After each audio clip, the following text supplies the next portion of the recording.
Hello, everybody, and welcome to Adventures in History. And I hope that you're doing well, and I hope that the world is treating you nicely. And I hope that whatever you had hoped would happen today, happened. I don't know. I'm just saying words now. What's up? How's it going? It's going okay for me. Today's been a bit of a weird day. Had a pretty good day. Pretty good day, if I'm just being honest. But it is the last day of a 5-day weekend, so got to go back to work tomorrow, which you know how that goes. It's also going to be really, really, really busy for the next 3 days. The fact that I had 2 days off this week does not mean that I only have 3 days worth of work to do. I actually have about 6 days worth of work to do. So this week is almost certainly going to bleed into next week, which is something I really usually try to avoid, but it's just going to happen, and I'm not super worried about it. It's just going to it's going to mean that I'm going to get a lot of emails and a lot of people that are going like, "Well, have you graded that yet?" Because the real world happens, right? What's up, Lumpy? How's it going? Cliff, how are you, my friend? Welcome, welcome. Hope you all are both doing well. You're supposed to go back to work tomorrow. You know, yeah, I don't have to, but I'm supposed to, right? I guess theoretically I could take off as many days as I needed as long as I had them. I think there actually is a limit to how many I could take off in a row, but I don't actually know what it is. I don't usually take days off of work.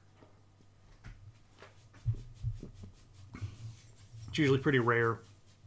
Like this entire semester so far, I've taken two.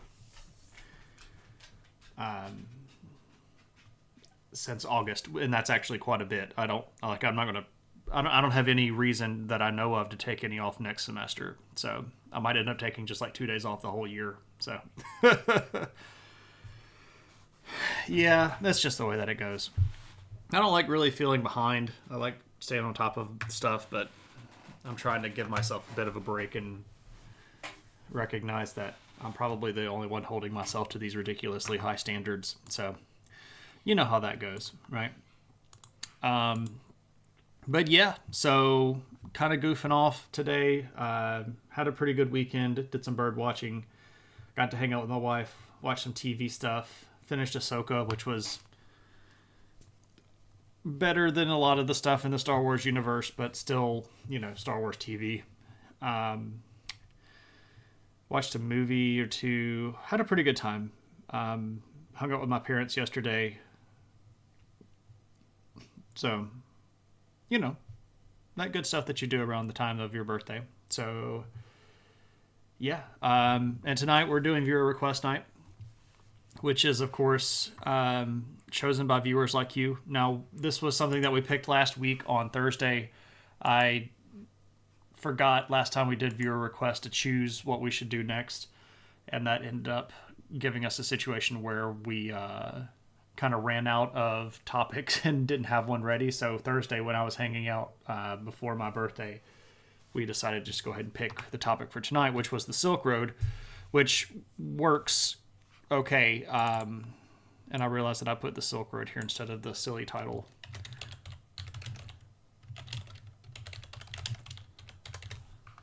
I'm supposed to have the silly title here. So fix that. Yeah. I guess we can just go ahead and go off into it. When viewers picked this one, I was pretty excited about it because it was something that I already talk about quite a bit when I teach world history, and I already had a lesson most of the way planned.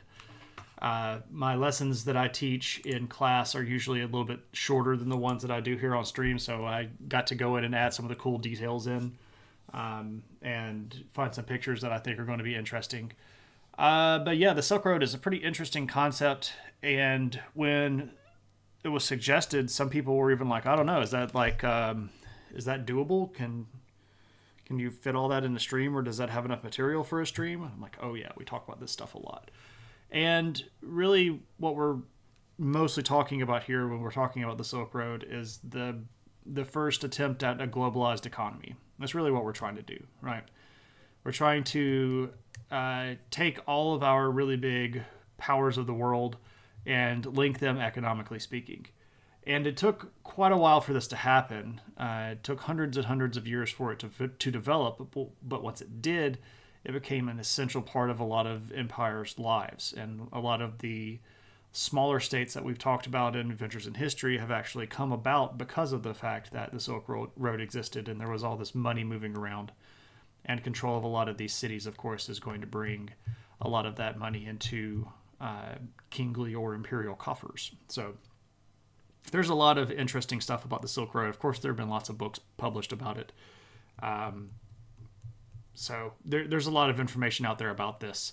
And we're going to sort of start with the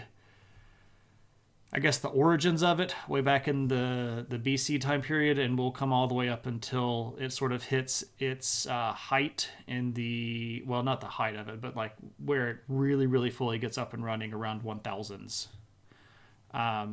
What's up, Allie?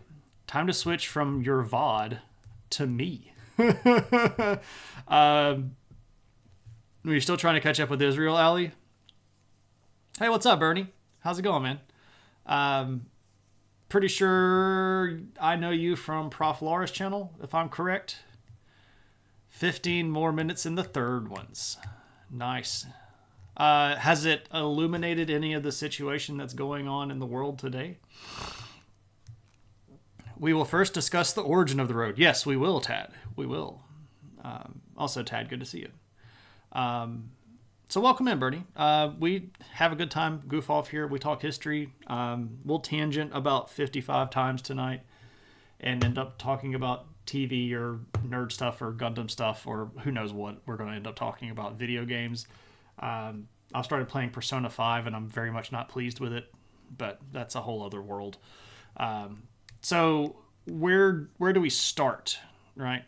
I mean, like the road in general, the very first road. No, we're not. I don't know if we actually know what the first road was, but I suspect that the first road was actually not made by hominins. It was made by animals moving between watering holes. Because I suspect that's where a lot of the original hominin pathways would follow, is the movement of animals between watering sites.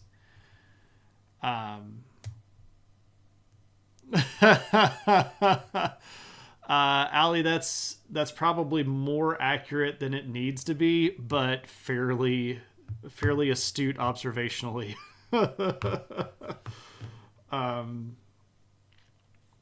Yeah, that's part of it. Gotta love imperialism because, we'll just fix all of it, right? You all want to be part of our country, right? And then leave. And leave a mess behind, right? We've never done that before as colonialists, right? We've never left messes behind. All right, so first off, let's just look at a few places that are going to be really important in our larger discussion of the Silk Road. And I'll give you some terms here that are sort of geographic terms, and we'll use these throughout the course of the discussion tonight, just to sort of familiarize everybody. Now, let's remember that for most of the ancient world, when we talk about China, we're only talking about this region. Right? Now, I know that modern-day China is enormous. If we turn on the modern borders, it's this gigantic, sprawling country that is not accurate to its most ancient and original for, 2,000-ish years size. We're really just looking at this part of China. We're not talking about up here on the Gobi Desert or over here on the Tibetan Plateau. We're really only talking about this nice, green, fertile area right here between the Yellow Rivers, stuff right here. You have all these big cities and stuff that are part of the ancient Chinese Empire. But when we refer to China in this particular discussion, this is what we're going to be referring to China as, just this part right here. Now, we'll talk about expansion in a little bit later on, but that's a different thing. Now, when we talk about India, and we talk specifically about ancient India, let's remember that ancient India includes all of this stuff. Now, ancient India also is down here, but for the discussions of a lot of our topics tonight, the big empires, especially the Maurya Empire, which we'll mention, are going to be here in northern India. Now, and again, if we turn on the modern borders, we'll note that this is part of Afghanistan and Pakistan. But in the ancient world, the ancient Indian territories included all of this stuff right here, and especially there's this nice gap right here that you can actually see in the mountains. This is the Khyber Pass, which is really strategically important because it allows you to go from Central Asia over here down into India, and you can see it from space. You can this little gap right there, boom. That's how you get through these highlands, and that area is going to be important. This little spoon-shaped depression right here is going to be really important. This is the Tarim Basin.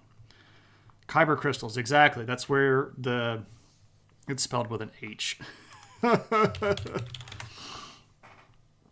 Oh, yeah, I spelled it like that. K-H-Y-B-E-R. Gosh, I spelled it wrong. My bad. This little spoon place right here that you can't see me moving my mouse around, this is the Tarim Basin. Again, that's T-A-R-I-M, Tarim Basin. And this is the connection between Central Asia and China. So if you can follow, there's a nice big gap right here where you get up onto sort of the highlands of the Gobi Desert, and you follow this location right through here. And then you hit this guy, and you can see around the edge of this big desert, there are green places. And along these green places, there are cities, and you want to hold those cities because of this nice big outlet right here, because this is how trade is going to get into China and into Central Asia. So this region right here is really important. Now we have the Iranian Plateau, which is this big guy right here, which is part of several different modern day countries. And we have Mesopotamia, of course. We have the Levantine region, Egypt, and modern day Turkey. In the ancient world, we'll call it Anatolia. What's up, Bits and Bytes? Good to see you. You can't remember, is the Khyber Pass natural or is it man-made? It is a natural formation. It's just a natural gap in the mountain range here. Now, of course, in the modern world, there have been, efforts to make that more accessible, and there are roads that drive through it now and things like that. But in the ancient world, it was just a big pass. And different empires are going to defend that in different ways. The coolest things that are still there right now are these really, really big forts that were built to keep out the Mongols, which are fascinating, and I'd love to go see. But they're in Afghanistan and Pakistan, and not the safest places to visit right now. All right, so let us start here, mostly looking at this region, and we're going to start with a group of people called the Persians. Oh, well, I guess I should put Achaemenid. The Achaemenid Persians. Now, if we look at the Achaemenid Empire, it looks like this. The Achaemenid Empire was a really powerful group that took over in the middle to late 500s BC, and they're going to be in charge of a lot of territory for quite some time. No, I said that wrong. They're going to take over in the... I forgot that BC goes backwards. In the early 500s and mid 500s. I don't know why I'm counting that down. Because I guess I'm going crazy. Because that's how it goes. Because Darius is like 522. But anyway, what's important right here is this little dashed line. Now, this little dashed line is called the Royal Road. There are pieces of this Royal Road that existed probably before the Persians took over, especially this region down here that goes to this big city called Susa. and it may have been built by the old Iranian. I'm sorry, not old Iranians, old Assyrian Empire, going back to like the Iron Age Assyrians, like the 1000s, 900s, when they were super powerful and conquered pretty much everybody. But under a guy named Darius the First, who was a very powerful Persian emperor, the guy that sort of establishes the Persian Empire, this road is going to become really, really, really important. Now, there are a few reasons that this road exists. First off, well, I guess let me show you. This is Darius. Darius the First, Persian emperor. Again, he is going to rule from 522 to 486. So, in that time period. Why the road, though? Well, for a few reasons. A couple reasons that are directly related to the functioning of a really big empire. First off, you want to be able to move around your troops. If you've got a big empire and it's centralized in capitals that are in the Persian territory, you're going to want to be able to get your armies out and moving pretty quickly, because at later periods of time, they're going to control Egypt, all of Anatolia. They're going to try to invade Greece several times. You're going to have the Levantine region all the way over here through Central Asia. You're going to want to be able to move your troops. The location of the heartland of Persia means that it's not necessarily the easiest to move these by ship. Now, they did have ships, of course, and they had ships on the Black Sea and Mediterranean and the Red Sea and Persian Gulf here. But mostly foot traffic is where we're going. Also, this is going to be very beneficial because you want to be able to move messages. And we actually do have some pretty interesting primary source work, especially from a guy named Herodotus, who was a historian, that talked about how efficient the Persian messaging system was and how fast they could move around news through their big old empire. And that's going to be a really handy thing to do, right? If you are an emperor and you're ruling this vast territory, and this is before cell phones and before instantaneous communication, speed is of the essence, right? You want to be able to talk quickly. You want to be able to get where you need to go as fast as you can possibly get there. And having good systems of roads are going to be able to facilitate much faster travel. And this is a big deal because, again, the people are particularly successful, and I get to put on the adventure hat here. For those of you that don't know what the adventure hat is, this is the adventure hat. I wear the adventure hat when I talk about places that I've been to or show you pictures of things that I've seen. We're going to look at a couple of pictures here that I took when I was in Turkey last year on part of the Royal Persian Road. It's pretty interesting stuff. So here we go. Now, asking someone out on a date 2 months later, no. Yeah, pretty much. You don't want to get ghosted in the ancient world because you don't know if they're actually just having trouble reaching you or if they've ghosted you. Because if you don't hear anything back for 2 months, that's like,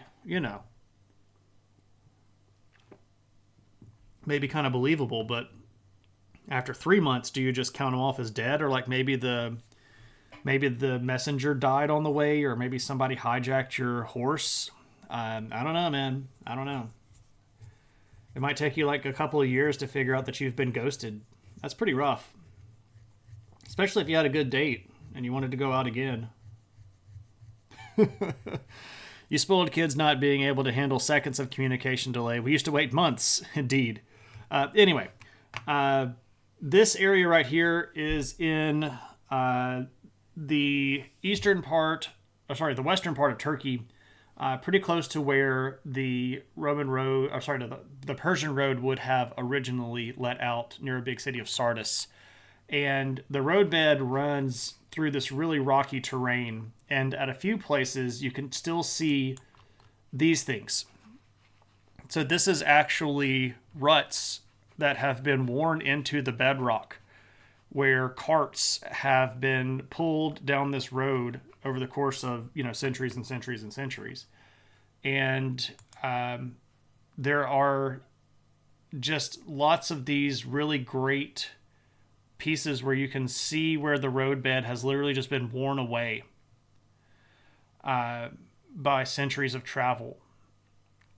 So through this really like crazy rocky area, they would have picked the straightest and flattest way to get around all of these things. And what's really, really cool here, one of the reasons I picked this picture, is the ancient road comes down here and it kind of makes a curve, and then it flattens out and runs this way down this hill. And the modern road, which of course is, you know, asphalt and pavement, stuff like that, follows the same pathway as the ancient road.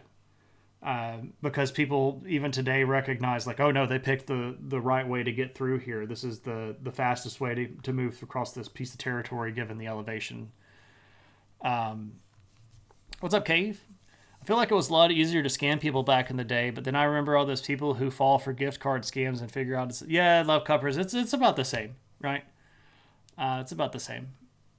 I mean, people have always been as gullible as they are. There are just different ways to trick them. But anyway, this is a pretty cool thing, and I was really excited to find this when we were over in Turkey last year. I've got some more pictures, but I didn't want to spend like the entire day just showing you pictures of like the old Persian road, because ultimately it's just a part of the larger discussion for the night. But you can tell that this road had a lot of use and got used a lot, because you don't wear down bedrock like that without having a significant amount of traffic on it, right? So the Persian road, the Persian Royal Road, was particularly important as a sort of a first step towards international travel. And during the periods of peace, when the Persians weren't trying to fight, which was pretty rare, trade flowed down the road too. You had people that were merchants that were moving stuff around that would have used the road. But the military and the messengers always had right of way. And if you got caught on the road and you didn't get out of the way, you were in big trouble, because these were mostly going to be upheld and upkept by the imperial treasury. Governors were supposed to keep their portions of the road in good shape, and could requisition funds from the central authority if work needed to be done on it, right? Tech changes, people don't. I agree. That's a pretty sound statement. What was it that Ringling Brothers used to say? A sucker's born every minute? Yeah. Yeah, pretty much. Something like that. I've never heard the second part of that, but it doesn't surprise me that it would not surprise me if that second part were accurate. I've heard the first part where it's like a sucker's born every minute. Okay, so Persian Royal Road, that's where it gets a start. Now, not too long after the Persians, we get this guy, Alexander the Great. Now, why is he a big deal? Well, yeah, he's a big deal for a lot of reasons. So here's our boy Alex. Why do we care so much about this guy? Well, P.T. Barnum, different circus. There we go. Thanks, David. Because he's tall? Not actually as tall as a lot of people would think. He's probably about medium height. His last name is the Great. Yeah, pretty much. We care about him because of this. And this massive empire that he put together is going to be so important to the ancient world. Historically speaking, culturally speaking, linguistically speaking, so like literally speaking.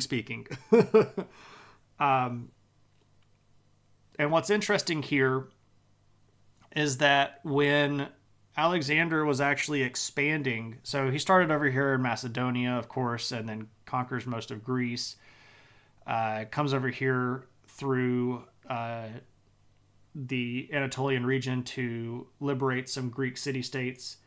But when he gets over to about right here, he's going to run into the Persian Royal Road, and he's actually going to follow that right on down and then right across to Susa. So when he's fighting against Persia in Persian territory, he's literally following their own royal road to their capital, which is kind of a unintended side effect of having really nice roads, is that the invaders can use them too. But that's just more of a little anecdote about the invasion. What's really important for our discussion here is that Alexander's expansion is going to be one that directly puts together European power with African power with Asian power. And this had been something that the Persians had been trying to do. They weren't so successful over in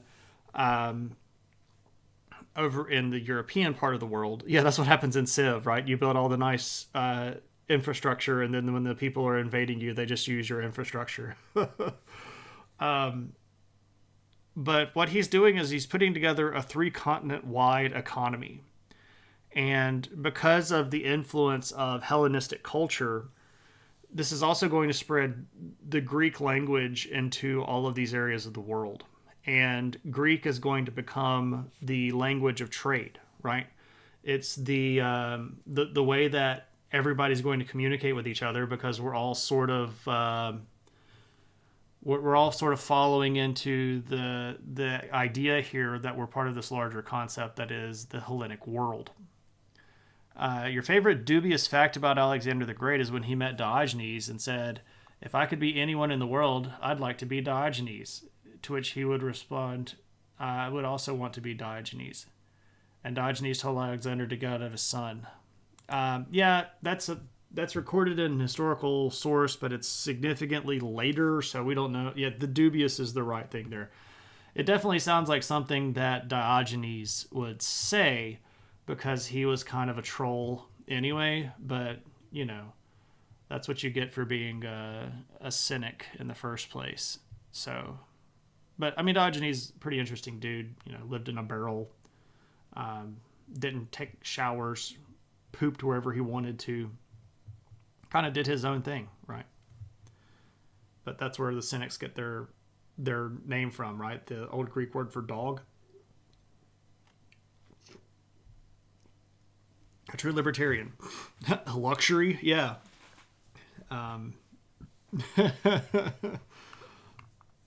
Yep, living in a barrel. Anyway, so Alexander spreads his culture all over this place, and he's also going to found a ton of cities, right?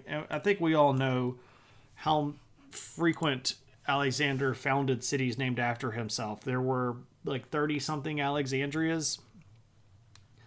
So Alexander makes the lingua franca, which is really ironic because lingua franca is the Latin phrase. And it's talking about French, and we're talking about Greek. So yeah, so many great not very creative, not really creative, but it's an important moment in the growth of the Silk Road concept.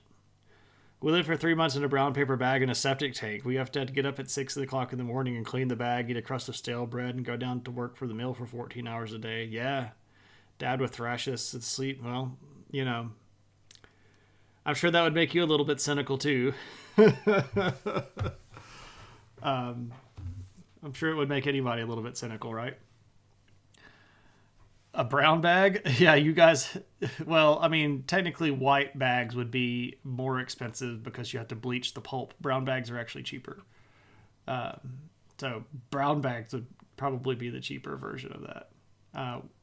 Bleached white paper bags would be the more upscale paper bag if you're going to live in a paper bag. We had potatoes, right? Anyway, all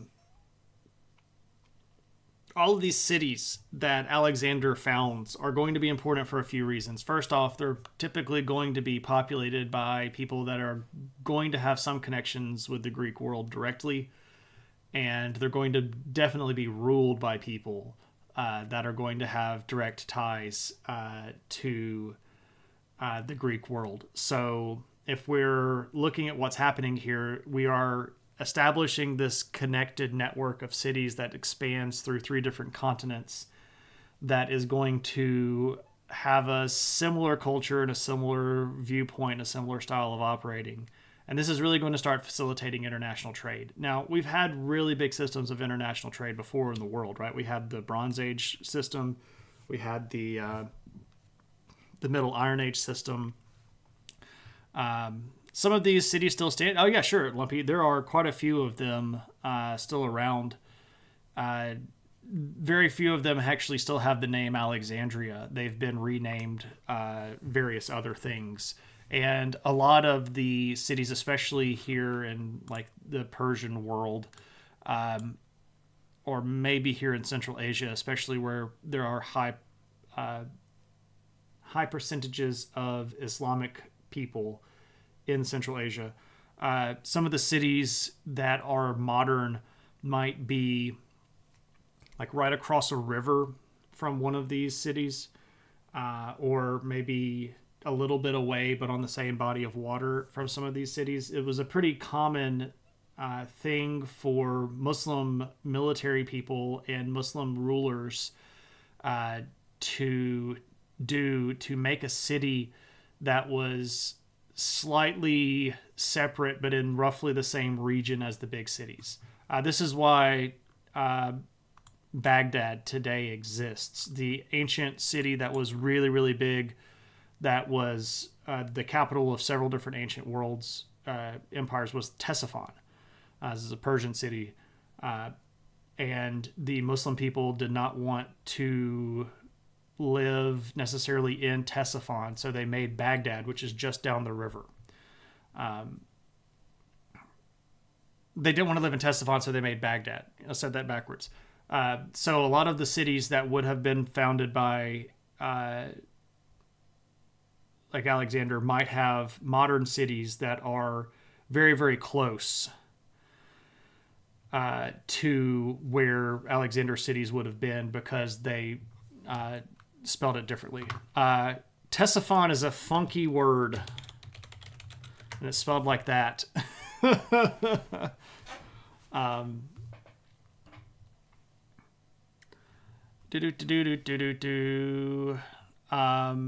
Forgive me for ignorance and need to get chronologically orientated, but this is post-season. No. So when we're talking about Alexander the Great, we're talking in the 300s BC. So Alexander is doing most of his conquest in the 330s and 320s BC. Caesar isn't really going to be Caesar until, depending on when you want to argue it, about the 50s or 40s BC. So we're a good 270-ish years prior to Caesar. Even cooler. Yeah, it's Ctesiphon, but you don't really say the K. Now I want to awkwardly try to woo this ancient city and then go home and shame it where... There's not much left of ancient Ctesiphon. There are a couple of parts of the ancient gate and part of the ancient palace that was there. So there's not a lot left of Ctesiphon, which is unfortunate, because it was a really cool city. About the distance between now and parachute pants were cool. Oh, ho, ho. Yeah, I'm old now. Right. This was a brief insight into Lumpy's love life before meeting Muffin. Alas. What's up, Agni? How's it going, my friend? We're talking Silk Road. We're hanging out. We haven't got to the Silk Road yet. We're still trying to establish it. We're just doing our thing. How are you, my friend? Good to see you. Don't forget to take your Advil tonight for your back. I'm not to the point of needing to take that regularly, but I do appreciate having a hot shower. We'll just say it that way. All right. So if we fast forward a little bit past Alexander and we get into what we call the Hellenic Age, you're going to start seeing a lot of this trade stuff really start kicking up. Yeah, the water heater got fixed. And it was the cheap version of the fix, not the entire replaced version of the fix, which, woo, thank goodness. Oh, that's really small. You can start seeing trade beginning to extend.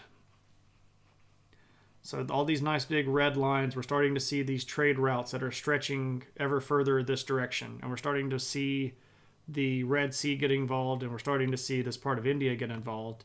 And the reason why this part of India is getting involved is because of these guys. Now, the Maurya Empire is going to show up pretty quickly after the invasion of Alexander. So Alexander actually does invade down here into India, and they conquer some of this stuff. So like here's Alexandria on the Indus, one of his cities that he founded. There's a really big battle in that area called Hydaspes, where Alexander's forces are going to defeat some of the native Indian generals in a really big battle that he wasn't supposed to win. This sort of scares the polities of India, and a particular group called the Maurya are going to respond by building this giant empire of their own. And prior to that point, India had never really been unified, and there were lots of different small Patala question mark. Yeah, that's probably where it was. The problem with the Indus River is that it shifts. It's a very, very large river that up until only maybe not even 100 years has been under flood control. And unfortunately, what that means is a lot of the ancient cities that were originally on the shores of the river might now be under the river. And some of the cities like Patala are suspected to be here, but there might not be very much of them left, right? Because, a lot of these ancient cities are built completely out of mud brick. And when you submerge mud brick cities under a river that floods with a very high amount of water, you're going to lose those cities. And this is really unfortunate and has nothing to do with what we're talking about. But one of the ancient cities of the Harappans, and in fact, the city that used to probably be their capital or their biggest city, this place called Mohenjo-Daro, is in modern day Pakistan and sits on the river, and it's literally being drowned by the Indus River expanding. And India and Pakistan haven't agreed on how to try to save that yet, and Pakistan doesn't have the money really to devote to creating any sort of significant sized earthworks to keep the river from encroaching on the ancient city. And it's all excavated, which means that it's even more delicate and more exposed to the elements. And every time the Indus River floods, a little bit more of Mohenjo-Daro goes away, which sucks because it's literally washing away history. But anyway, I know that's a sidetrack, but there we go. No. You're fine, Love Cuppers. We're all good here. The reason that I know all of this crap is so that you don't have to, right? You should never feel bad about asking questions, and you should never feel bad about not having encyclopedic knowledge of the ancient timeline. This is not stuff that the average person just walks around with in their head on a daily basis. Not everybody can just I know exactly when Alexander the Great lived. It's not what we might call, vital information for your everyday life. I'm just weird, and I keep all of this stuff in my head. So that's the purpose of me being here and being available to answer questions, right? When you said, that reminds me of, and it's completely unrelated, I thought you were going to talk about that time you lost a Gundam. You haven't heard you talk anything with passion about other than food and Gundam. You've never heard me talk about my wife with passion. I love my wife deeply, and she's amazing. And I'm more passionate about loving my wife than I am about food or Gundams in any day of the week. Oh no, seriously, Love Cuppers. Seriously, it's fine. Don't ever worry about it. It's all good. I'll screw up before the end of the stream, and I have magic pieces of paper that say I have legitimate ability to talk about this stuff. So, we want the aliens to come down and talk with Shane. He will know enough about many things. It will save us. Allie, I don't know if you want them to talk to me or not. Because they're going to ask us something like, hey, is this species worth saving? And I'm going to give them an honest account of what I think about the human species. And you never know. I impressed my former lab boss from Punjab in Toronto by knowing what Mohenjo-Daro is. Excellent. Very cool. Either they will fear us or pity us, one way or the other, right? And I fear us because of our dumb shenanigans. Shane is super passionate about his displeasure with Kings 11:22:63. I don't know if I would say I'm passionate about it. I will say that I feel like I'm entitled to at least the same number of hours complaining about that book as it took me to get through that book. And I think that if I complain about it in 30-minute spurts, I can probably complain about it for, I don't know, about the next 7 or 8 years without running out of time. So I don't despise the book. I just think that the book didn't need to be that long, and it was a waste of time to do all of that stuff. And I know the theory about hanging out with the characters, and I legitimately appreciate that as a trope of the story. But I don't like the characters that much to hang out with them that long. The main character guy is indecisive, and the main character girl is paralyzed by her own inability to make choices that are positive for her. They're both deeply flawed individuals that never get any better. And it's painful to watch them make the same screw ups again and again and again when the book is almost 1,100 pages long. You know about the ancient city, right? Yeah. Anyway, the Moria. Moria Empire. One of the guys that's really big in the Maurya Empire that is going to sort of take the lead in a lot of the expansion of India in international trade is this guy, Ashoka. Now, Ashoka is not Ahsoka. He is this guy here standing in the chariot.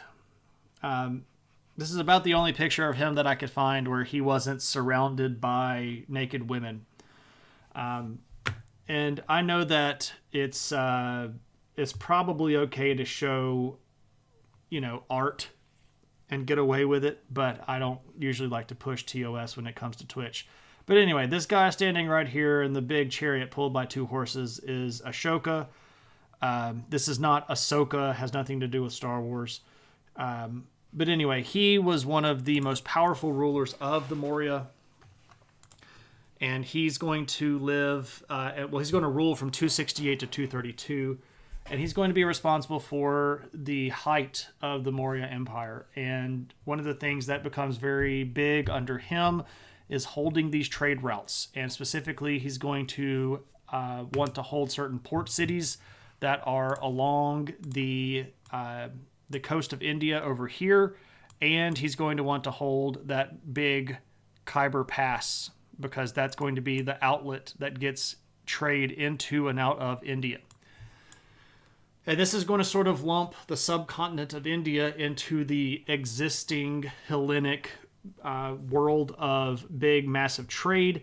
And this is also going to open up an outlet for Indian ideas to begin to spread into Central Asia. And it's during this time period that things like Buddhism are going to leave India along some of these trade routes and start getting adopted by people here in Central Asia. And for about the next, what we might say 600 years or so, from about 300 BC to about 300 AD or so, this region right here in Central Asia is going to become a fascinating mix of cultures. There are going to be people from all over the world that are moving through this zone. There are going to be people that speak dozens of different languages, people that are from dozens of different ethnic backgrounds. And it's amazing how multicultural this sort of Central Asian hub of trade is going to become. It's really, really important. Ashoka is the name of our good Indian restaurant. There we go. Named after Ashoka, who was a very, very famous leader converted to Buddhism. In some Buddhist sects, became an ascendant Buddha himself. In others, is highly revered as a great example of Buddhism. He was one of the first actual missionaries of Buddhism. Sent out some of his sons to do Buddhist expansion. He's a pretty big and pretty powerful and pretty important guy.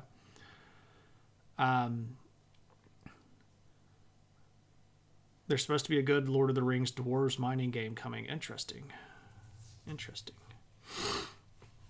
The Khyber Pass. What if AliExpress was a place? Yeah, pretty much. It's where everything ends up going and coming out of China. I've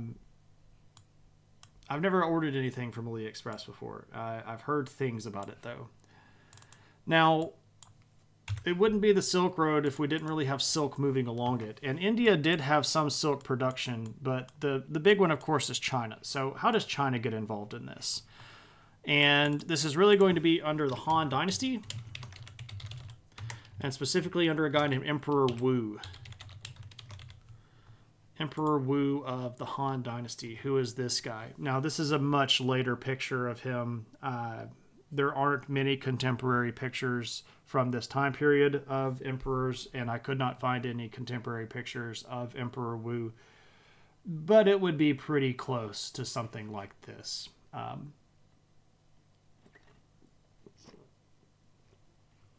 Yeah, he's an emperor. He's a pretty powerful one.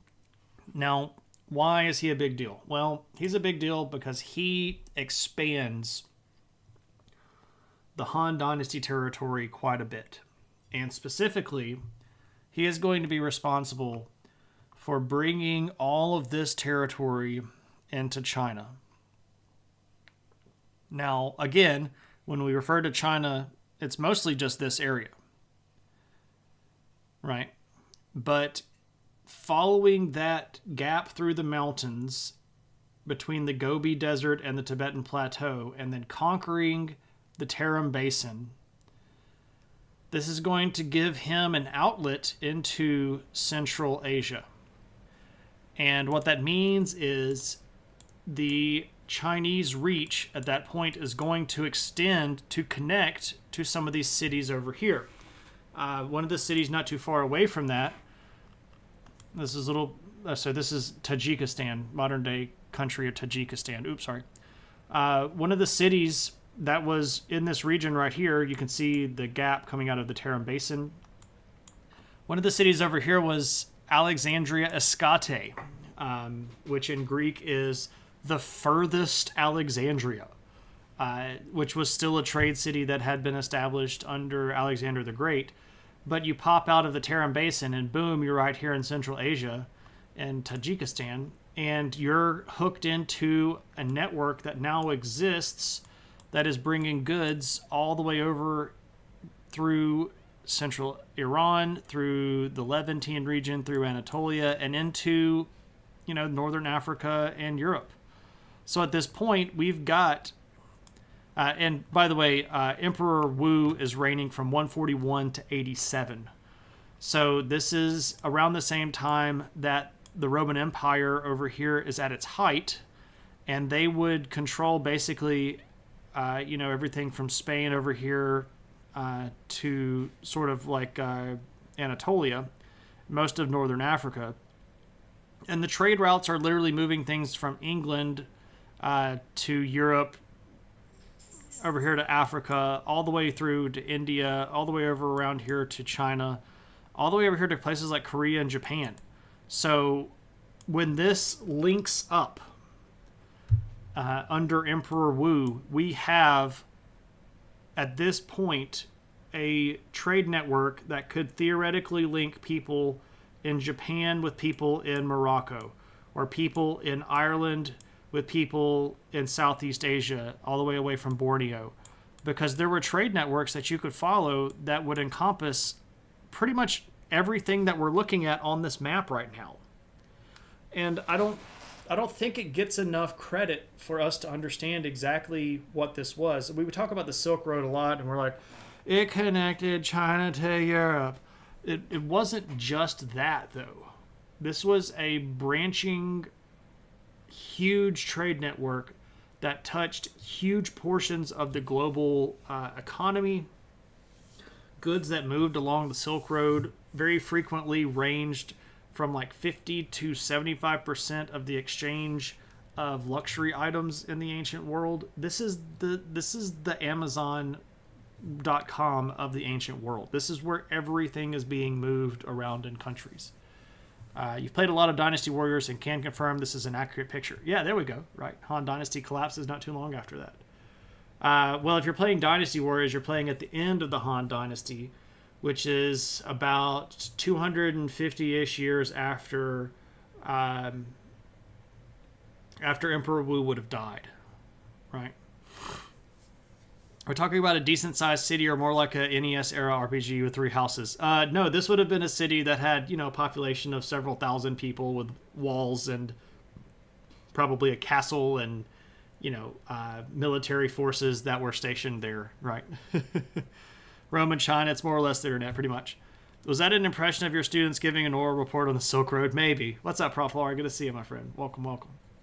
So, at this point, by the time we get to Emperor Wu, everybody on this map right here, which is about probably like 80% of the global population, could have theoretically traded something on the Silk Road, which is kind of crazy to think about. And this is all before, we've even crossed over into the AD time period. This is all still BC time period. What's up, Soft? Good to see you. Now, the stuff that was going on land was one part of it, but there's a whole other part that doesn't get enough love that I really like to talk about, I really like to emphasize, because this is also going to be a direct link with the land stuff, and that is basically the sea trade part of the Silk Road, because parts of that were existing way prior to the Silk Road itself being established in the way that it was. So if we look at the South China Sea, going as far back as 2000, so 2000 BC that is, there was an established network of trade that moved around jade and jade items that had been worked, and also just rough jade that had been mined through Southeast Asia. And this is mostly going to be originated here on the island of Taiwan, which of course Formosa, and then this is going to move down to the big island here of the Philippines. But you can see that we're trading along the coast of Thailand, as far away over here.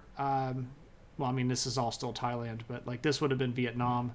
Of course, the big island of Borneo, all through a lot of the islands here. Fun fact, it's believed that all the items traded on the Silk Road were for ceremonial purposes. Yeah, pretty much. I think so. I think that's pretty accurate. If we don't have a direct understanding for what it was, and if it doesn't come with an instruction manual, right, it's got to be for ceremonial purpose, right? That's the only reason it can be there, right? I know I'm being sarcastic, right?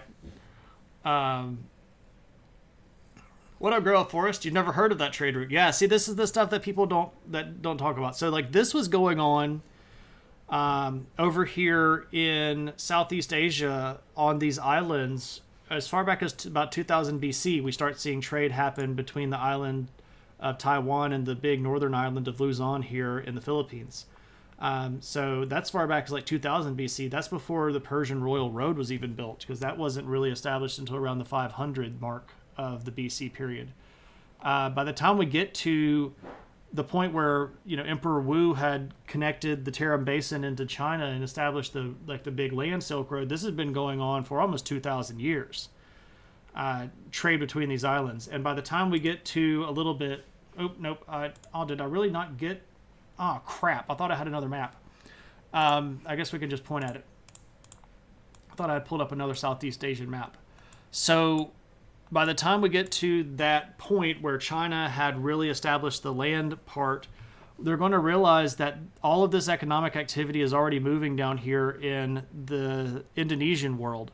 And China's going to start wanting to control trade cities on the coastline down here. And they're actually going to expand down into this region. And they fight with groups up here at the northern part of, it's modern day Vietnam, the Da Viet people and the Champa people that were down here on this, this particular part right here of Southeastern Asian Peninsula.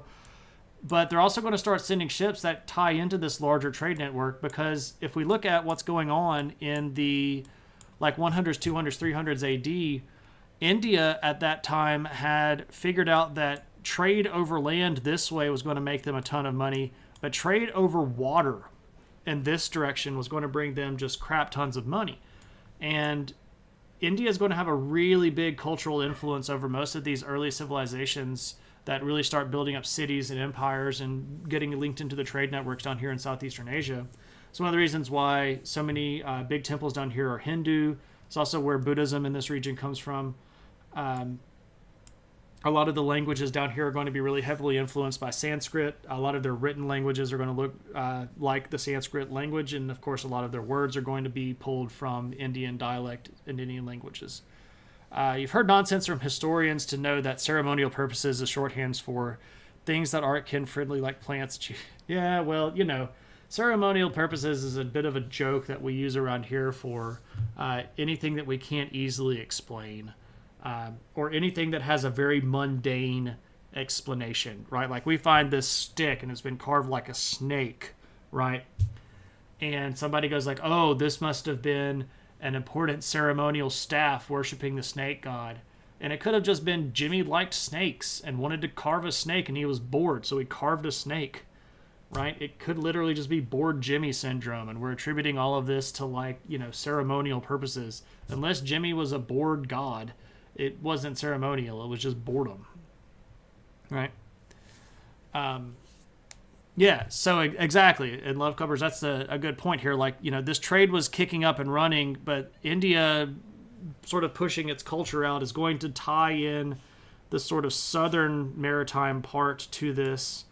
And by the time we get to, the early parts of the first few centuries AD, India is going to be a huge player in the trade here.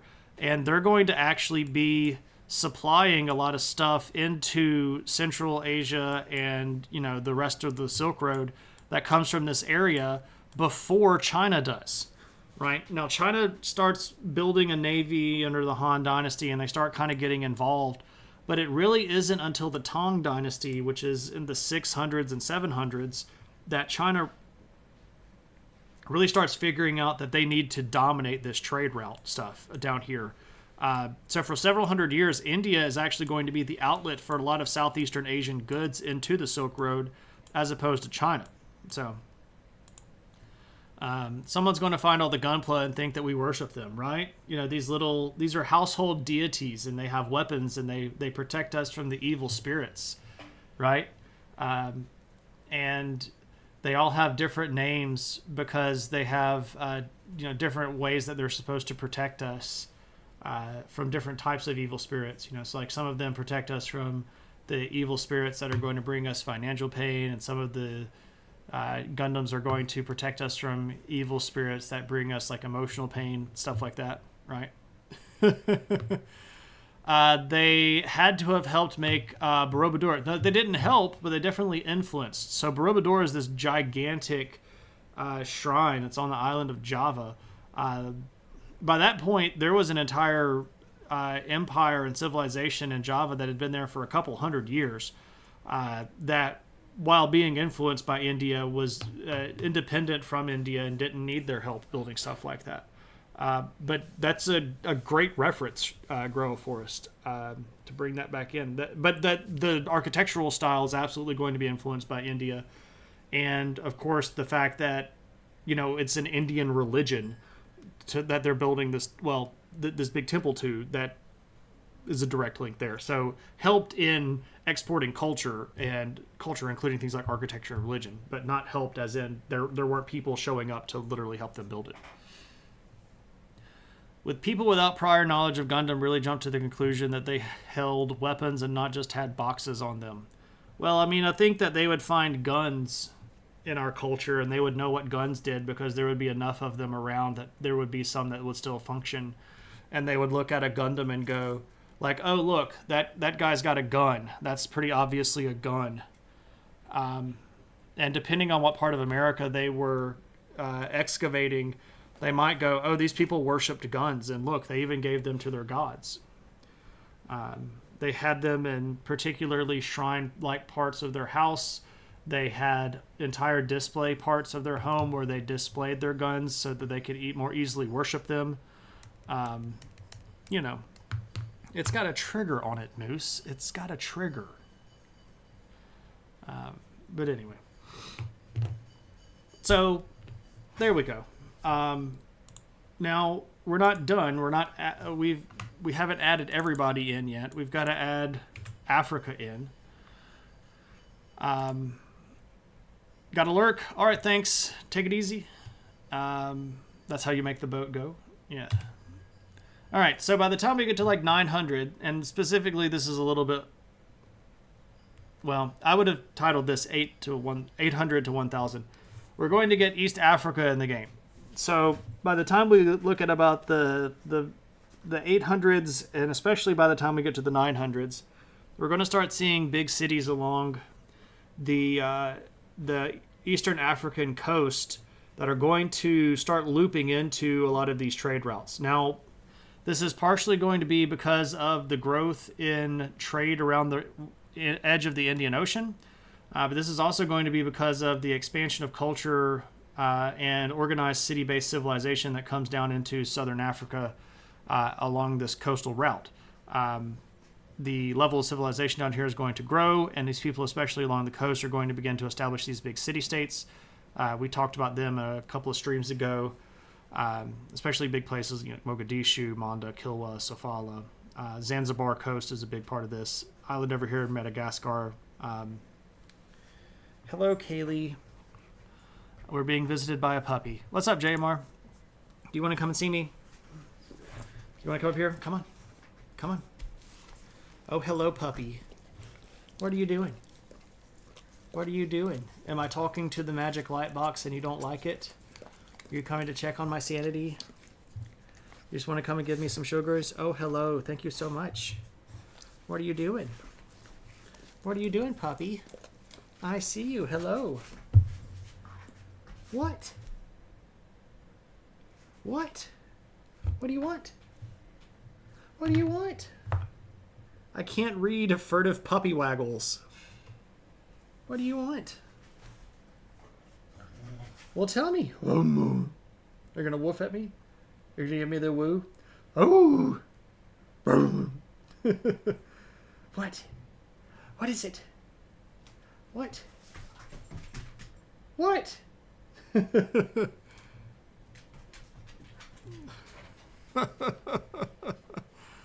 Oh my gosh, that dog is a mess. Did Timmy fall down a well? Who knows? Who knows? Oh yes. Oh yes, the puppy. She is a mess. She probably just wants something, and I'm streaming, and she'll always come and try to get me to stop streaming and go pay more attention to her because I'm talking to the light box, right? And we pretend that she's checking on my mental sanity because I'm in here talking to myself by myself in the room, and she knows that that's not good. Good for the mental stability to have these long, involved conversations with yourself and tell yourself jokes and things like that. But it is a puppy.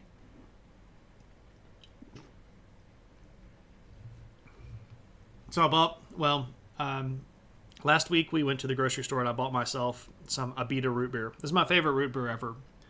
And I got myself a pack of it for my birthday. I'm drinking the last one tonight.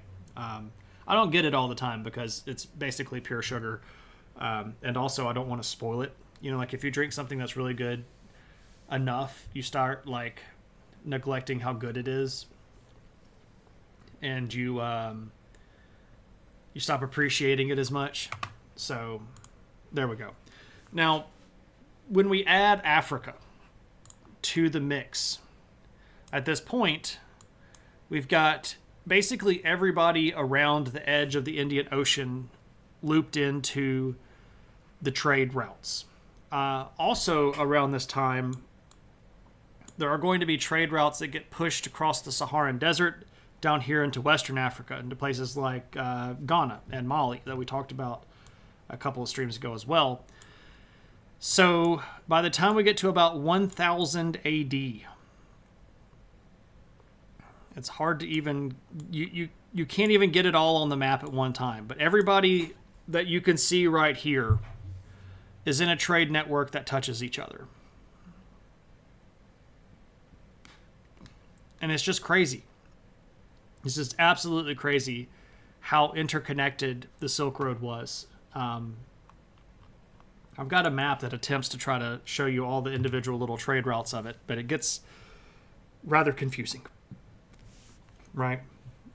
Obviously, this is pretty involved.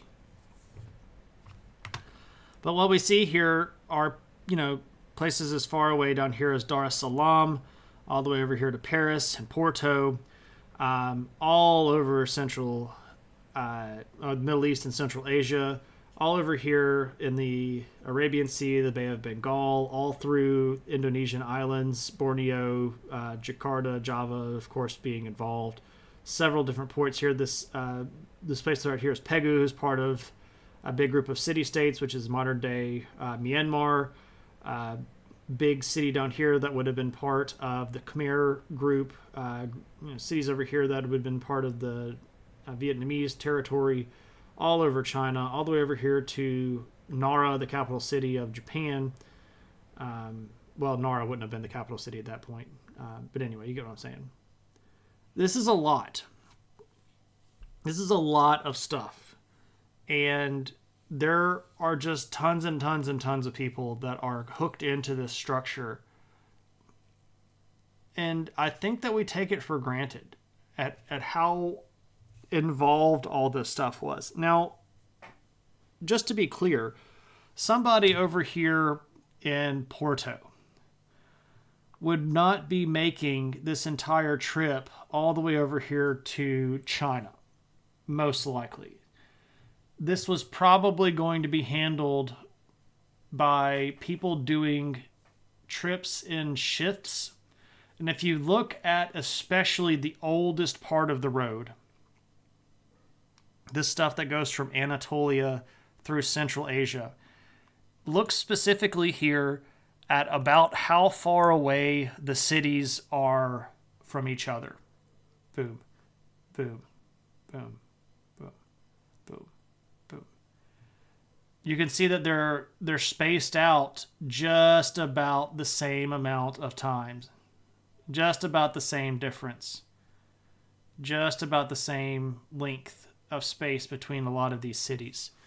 And what ends up happening for a lot of these situations... Oh, here you go, Lumpy. There's Ctesiphon for you. And you can see that it's just south down the river from Baghdad. But you can see that this is a sort of a progression. And a lot of people would make their entire life's work going back and forth between two cities. Maybe going back and forth between 3 or 4 cities. Maybe we're in Ctesiphon and we're going to go to Nisa up here, or maybe Merv. Man, Merv is in modern-day ancient... so it's in modern-day ancient. What the heck am I saying? Ancient Merv is in modern-day Uzbekistan, and there are still a lot of remnants from the ancient city of Merv, and I'd freaking love to go there. But you might go from Merv to Ctesiphon and stop along these cities along the way and spend the winter in Ctesiphon and load up with stuff that's from this way and go back to Merv. So you might make 2 trips a year and just go boom, boom, boom, boom. And you make your whole world doing this. And you could do that, right?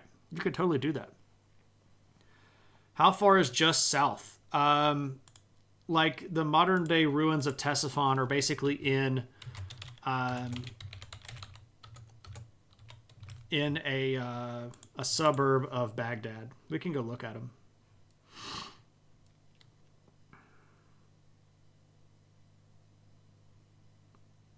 All right, so this is pretty much all that's left of Ctesiphon. Ooh, we're actually going to get to do street view of it. Oh, cool. Check it. So this used to be the ancient palace. It's a giant barrel dome.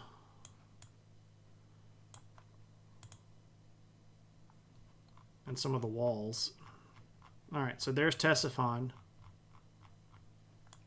This is Baghdad. So that is about 15 miles. You know, enough that you could make it in an afternoon on a horse.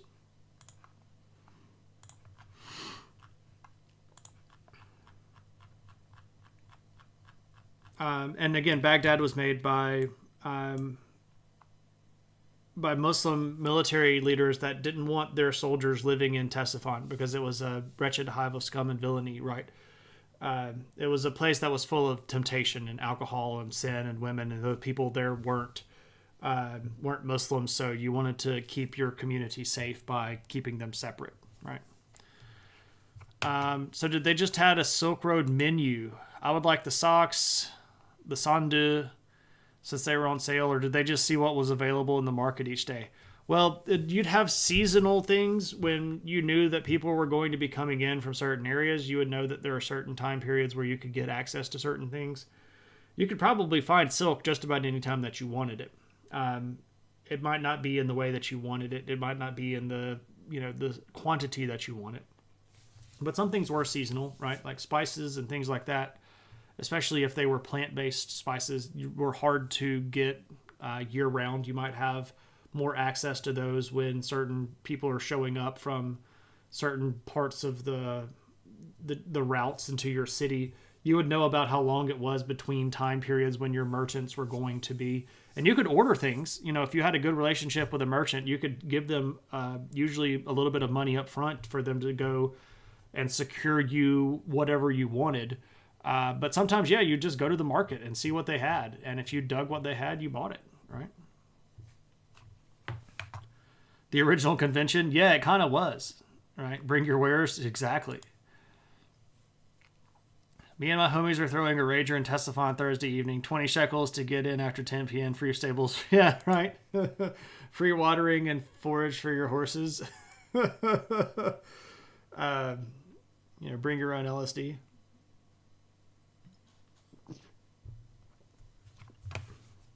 Anyway, free stables, yeah, I'm in. So again, the Silk Road was massive and it was humongous. So a few things here that are kind of neat to point out, and I tried to look all this stuff up and I tried to find exact pictures of some of these things, and it's actually a lot harder than it really should be. But here's just some cool stuff that we found, archaeologically speaking, that give you a sense of how big and how involved the Silk Road was. So, in a tomb of an emperor in China that lived in the 1st century BC, we found a Roman glass bowl that was made in Egypt. So, a glass bowl made in Egypt by Romans living in Egypt showed up in a tomb of an emperor of China all the way over here. So imagine how crazy of a journey that glass bowl had to have had to make it, all the way across the continent of Asia. I can't carry a glass across the house without worrying about dropping it. And here's a glass bowl in the tomb of an emperor all the way over here, right? It's just kind of crazy stuff like that. In 14 AD, we know that Rome was experiencing a lot of economic trouble because of how much silk was coming in. And there was a law that the Roman Empire passed in 14 AD that banned men from wearing silk garments. Because according to the Roman government at the time, the Roman Empire as a whole was spending too much money on silk. and they were literally sending their gold out of the country to these traders on the Silk Road that were taking their money out of the economy, and it was literally hurting the Roman economy because they were sending too much of their money away to buy silk.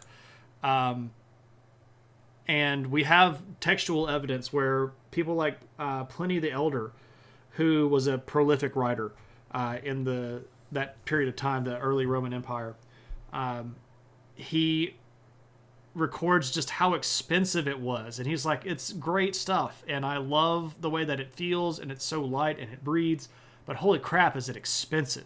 So like, we even have people griping about how expensive silk was in ancient documents in Rome.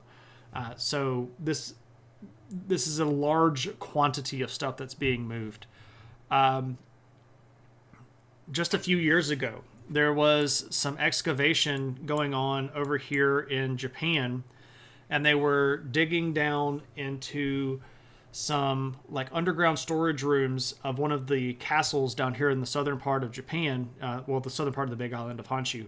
And they uncovered a cache of coins, and in that cache were coins of Constantine the Great. So Constantine, who ruled in the 300s AD, some of his coins made it all the way over here to Japan into a coin hoard that was buried in the basement of a castle in Japan. So again, we're talking all the way across the continent. It's kind of crazy stuff, right? What else do we have here? So a cool thing here that was discovered in a tomb in the Tarim Basin. So again, along the ring of the Tarim Basin here, there are lots of these cities. And especially in these right around in here that are close to the mountains, you have a lot of these excavated really big tombs that were really big, rich people that had a lot of money and were able to build themselves very nice big tombs in these walls. And in one of the tombs, they found, this was a children's tomb, they found a doll.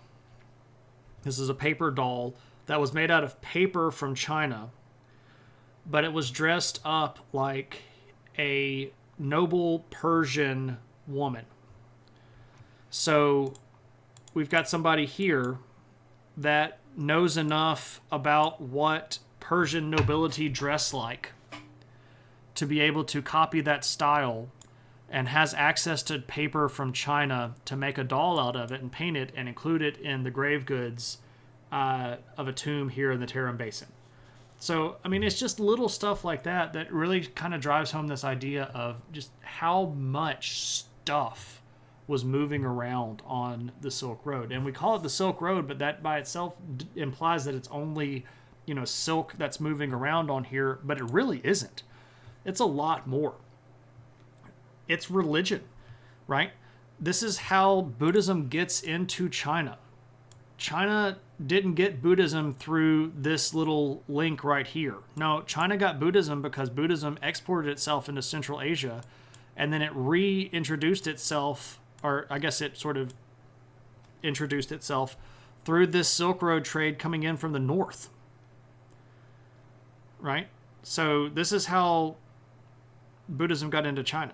And you go, but they're like right there. Yeah, but you got to remember, this region right here is not easy to travel. This is boggy, tropical mountain, not easy to move through.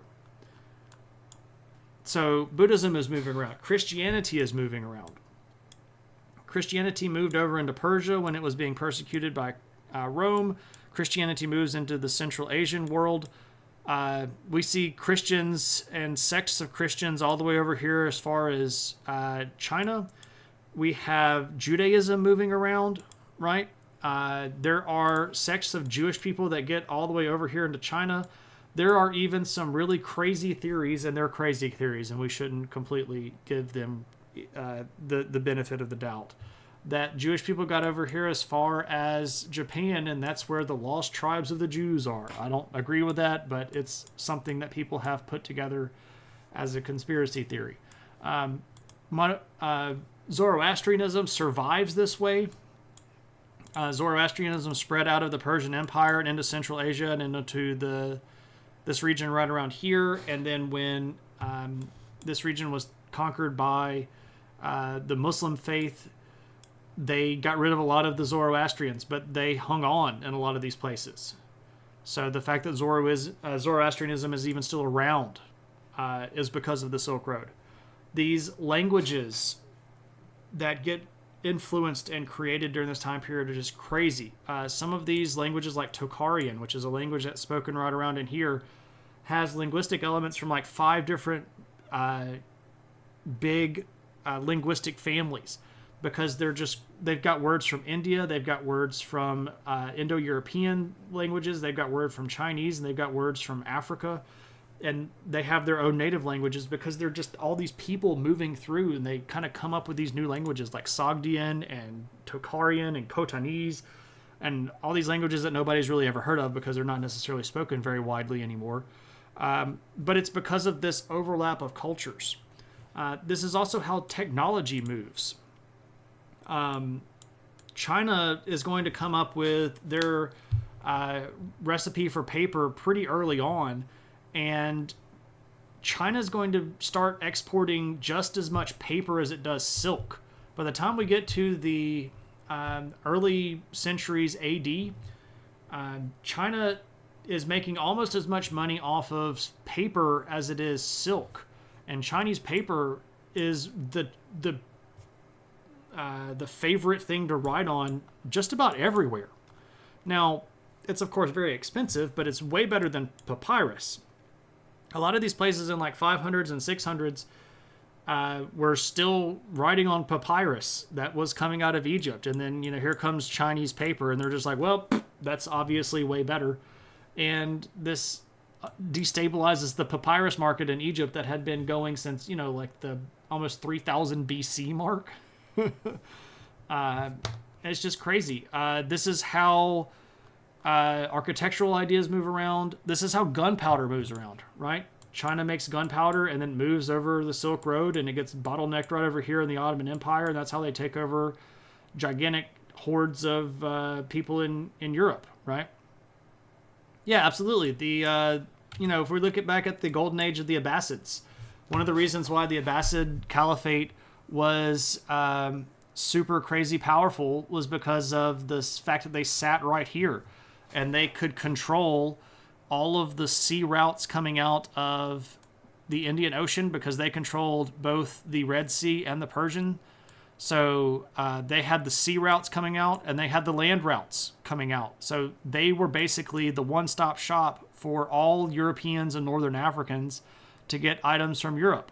And they just made crazy amounts of money off of it. But it's also worth pointing out that the Abbasids were also these great lovers of knowledge, and Baghdad was the most intelligent city on earth for a couple hundred years because of the fact that they let people in from all over the place. They brought scholars in from China and India and Central Asia and Africa because they had connections with all of these people. And they said, hey, look, you guys do math. We want to learn your math. Come to Baghdad. Teach us your way of doing things. This is when Indian numbers got translated into what we call Arabic numerals, which is what we still use today. And that came on the Silk Road, right? This is the kind of stuff that has massive amounts of impact, not just in the ancient world, but in the world that we still live in. A lot of the stuff that we're familiar with that we think came from Western culture was really not originally part of Western culture. It came out of places like, Asia, like even the printing press, which everybody, attributes to Johann Gutenberg. The printing press was made in China a good 400 years before Gutenberg ever got, was a twinkle in his great-great-great-grandfather's eye. And China was printing books with movable type printing presses way before the Europeans were. And they may have even gotten the idea from it from, guess what? Trade along the Silk Road, right? Because this is where the globalization happened. It's where ideas moved. It's where thoughts and economies and money moved. It's where goods and people moved. It's an amazingly important part of the way that our world operates. And if we want to even look at the 1400s, one of the biggest reasons why Portugal wanted to figure out how to get to India directly and get around Africa was to get out from this lock that the Muslim world had on the Silk Road trade, because they wanted to be able to loop around the Muslim world so that they could trade with India directly. That's literally why they plotted their way around Africa. So like Bartholomew Diaz, when he came over to India, was doing that to end run around this whole part of the Silk Road, right? I mean, that's just, it's still part of the history of the world today. So many politics are because European powers wanted to end run around the Silk Road, and they wanted to directly connect themselves with the Silk Road. Colonization in Asia was driven by the need for primary resource materials and trade goods. It's the same sort of thing that they were always interested in, but they had navies big enough to just go get it themselves at that point. So it's the same concept. It's the same idea. Same as it ever was, right? The Silk Road is one of the most important cultural, I guess, elements or relics or mechanisms that humans have ever put together. It is dramatically important in the development of the ancient world. It is central to many, many big events in the ancient world. Conquests of some of these cities are why entire wars were fought. Control over these stretches of territory that otherwise were, not particularly valuable geographically or, for resources of their own, were incredibly valuable because of the cities that were there on the trade routes. And you see battles fought over these cities. You see wannabe emperors trying to take these cities over so that they can use these as bases for launching their own careers. You see so many of the events of the ancient world rotate around these particular places that were along the Silk Road because it was the economy of the world at the time. Just like today, people want to be the first people into this market, or they want to be the people that patent this thing, or they want to do that thing because they want the corner of the market. Well, the corner of the market comes from the concept that we understand that supply and demand is limited, and people knew that forever. They knew that if there were global markets, there were also global politics involved in it. This is another thing that I feel is a little bit, and this is maybe a bit preachy on my part, but I'll go ahead and say it anyway. A lot of the people today that want to gripe so much about how globalism is ruining our world don't really understand how globalism made our world. And I'm not trying to say that I'm for eliminating, individuality. I'm not for some global monoculture or anything like that. But I am very aware that what's happening right now isn't new, right? It isn't new. And it's not even really as much as it's been in the past. So you can call it what it is, but the internet's just the new Silk Road. It's just the new way that we're moving stuff. It really is. So I think a lot of people that get bent out of shape about modern globalism are lacking a historical perspective when they complain about it. There are definitely gripes that we could take about modern globalists, right? And I'm definitely not going to go down the Elon Musk, Amazon, Jeff Bezos pathway. I find both of them appalling. But we do the same thing over and over again, right? Ali said it earlier. Tech changes, people don't. We're just doing it in a different way than we used to. So, all right. Well, that is the Silk Road, and it's an interesting thing to talk about. And I really like taking a moment to emphasize how big of a deal this was. And we talk about this stuff a lot in like world history, but I don't think it gets enough of the proper introduction. People don't really get what it was. Like, it's a trade route that goes from Europe to China, and that's sort of like the back of the book definition, right? But that's like scratching the surface barely, right? It doesn't involve enough of an information discussion about what really was going on. But But anyway, I'll shut up now. So if anybody has any additional questions about this stuff, or if anybody wants to spend any channel points, now is a good time to do that. Otherwise, I guess we need to pick a new topic. Man, I love this root beer. Such good root beer.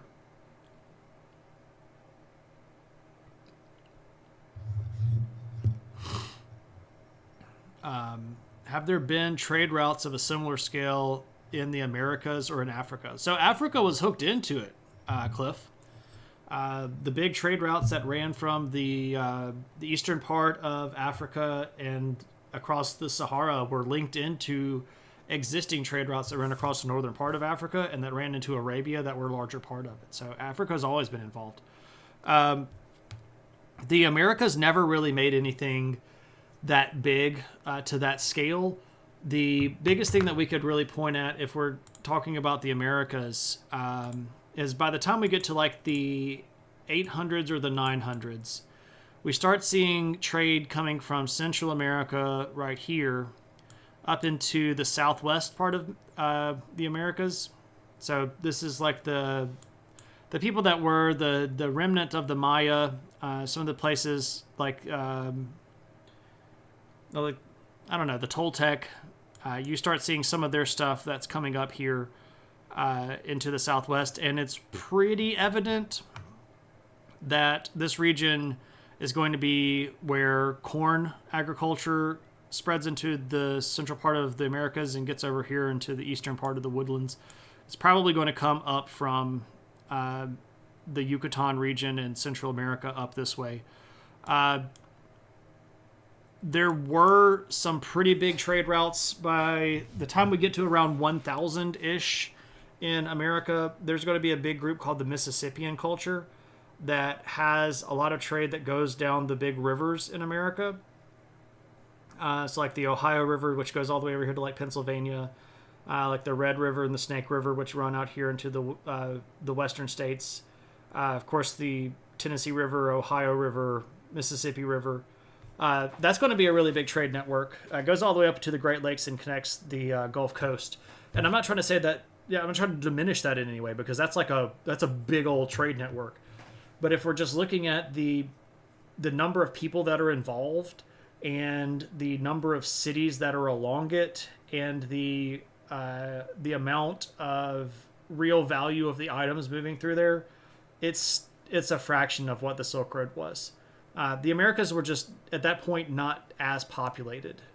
Now, that's not to say that they weren't populated at all. One of the biggest cities in that area was Cahokia, which sits right about here in Illinois. And at the height of Cahokia, so like maybe 1200 or so, it had as many people in it as London did, right? So, I mean, it was a big old city, one of the top 5 biggest cities on Earth. But that population center itself was the only one like it in the entire continental United States.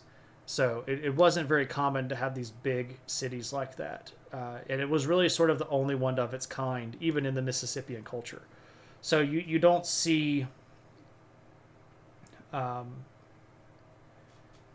You don't see anything quite to the same scale in the Americas as you do.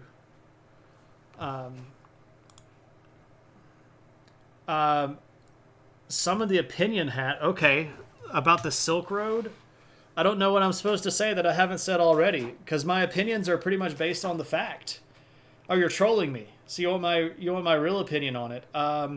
Asia's way freaking cooler than Europe for a lot of history, and the Eurocentrism that is taught in America keeps people from accurately discussing things that happened in Asia, because if it didn't happen with a white person, it didn't happen, and I think that's bullcrap.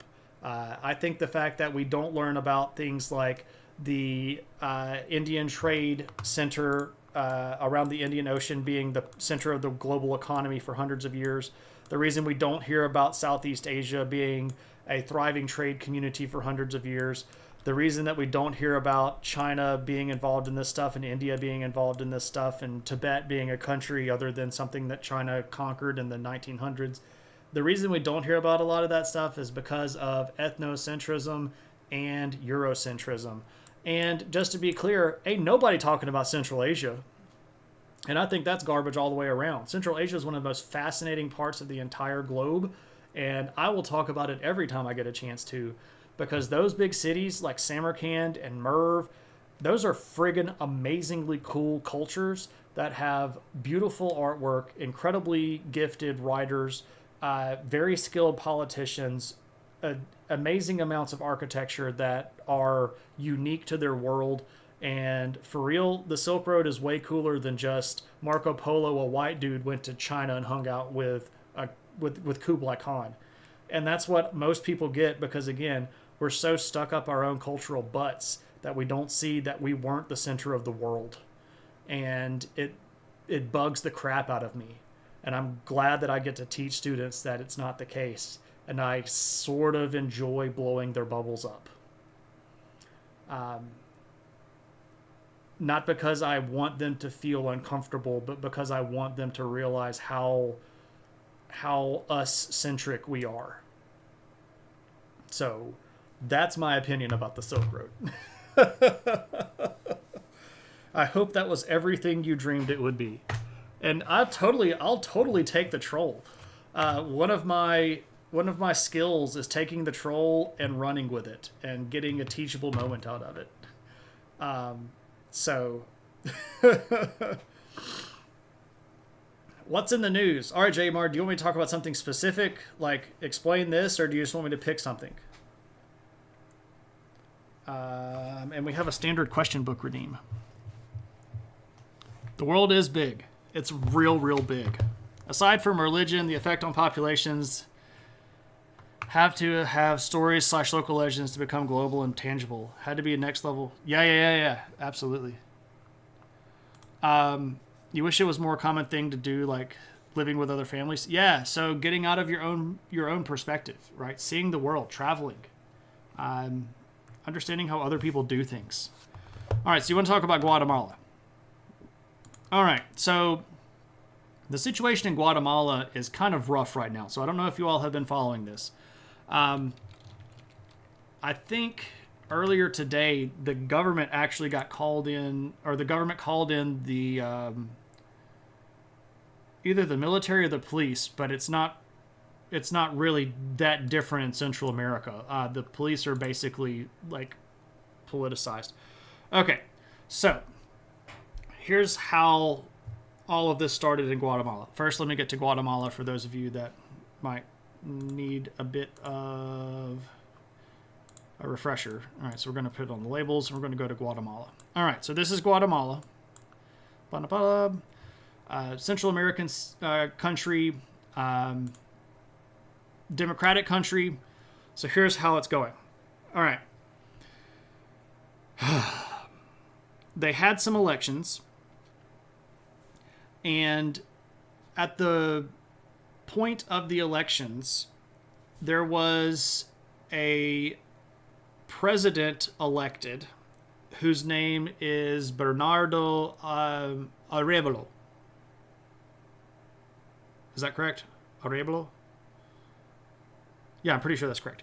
Anyway, he was elected, and he's supposed to take power because once you elect a president, you're supposed to get rid of the old government and let the new government take over. Well, the current attorney general is this lady named Consuelo Porras. And she has basically said that the election was invalid and that the election was rigged and that Arevalo was improperly elected. So the current attorney general is blocking Arevalo from taking power. And this has caused a huge protest that's gone on now for almost 2 full weeks. And it has turned violent as of a few days ago, where a lot of the people that are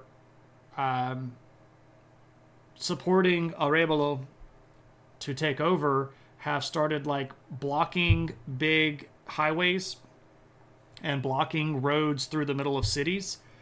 And a couple of nights ago, they started targeting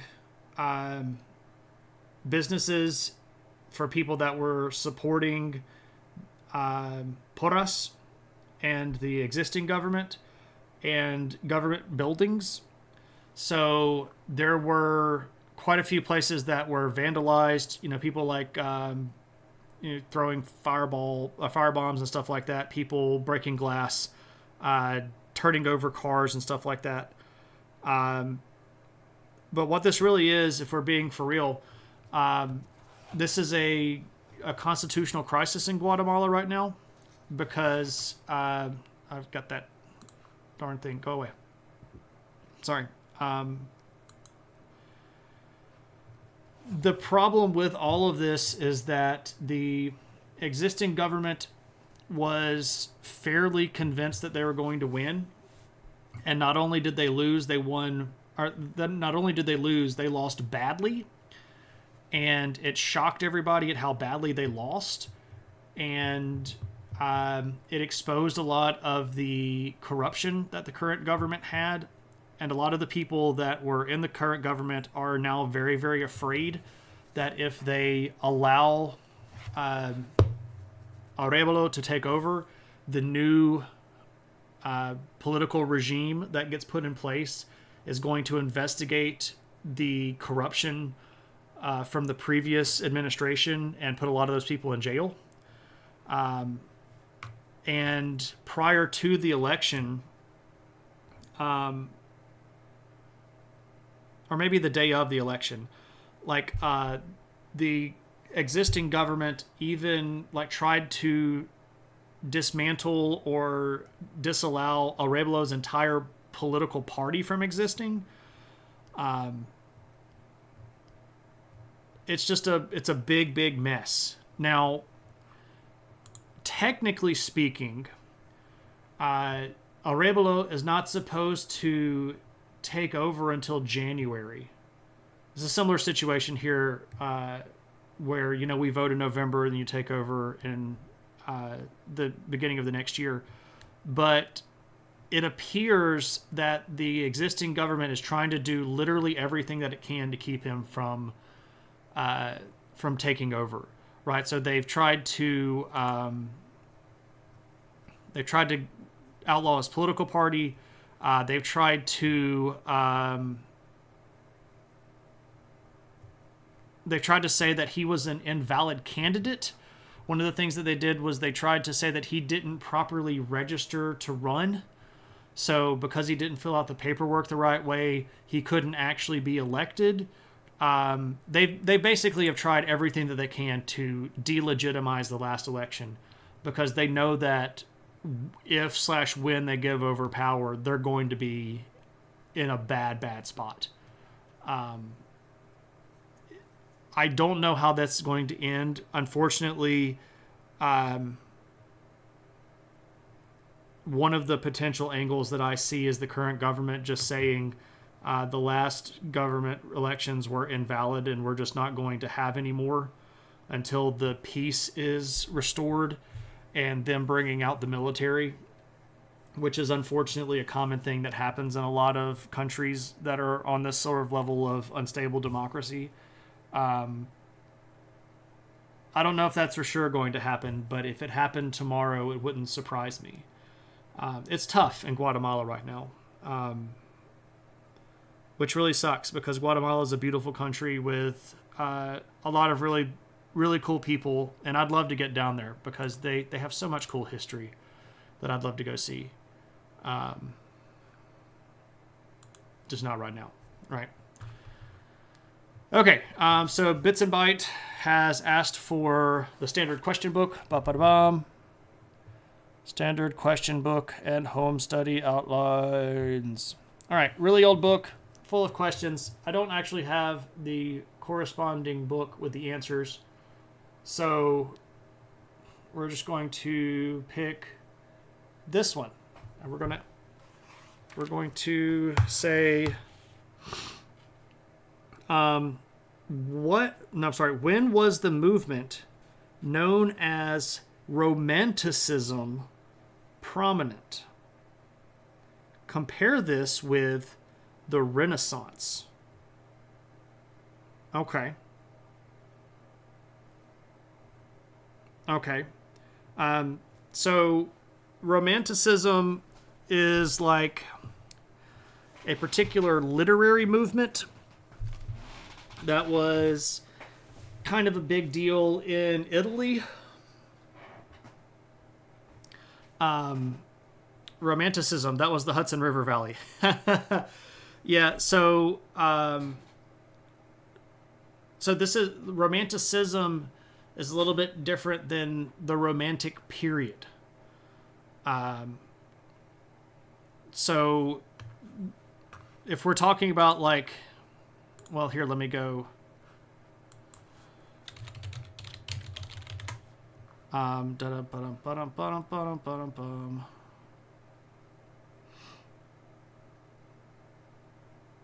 I thought I would just be able to pull up Romantic period Wikipedia and we just go read about it.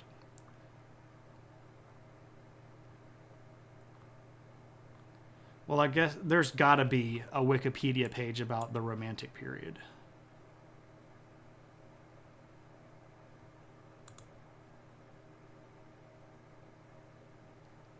Anyway,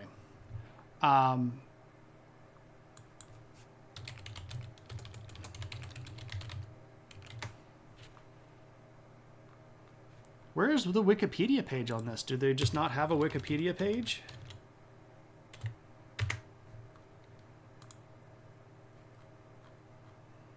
Wow. Really?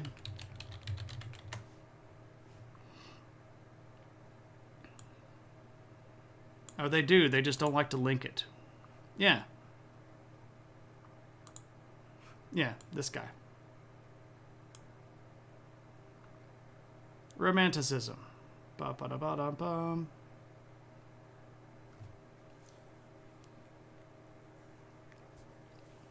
Now,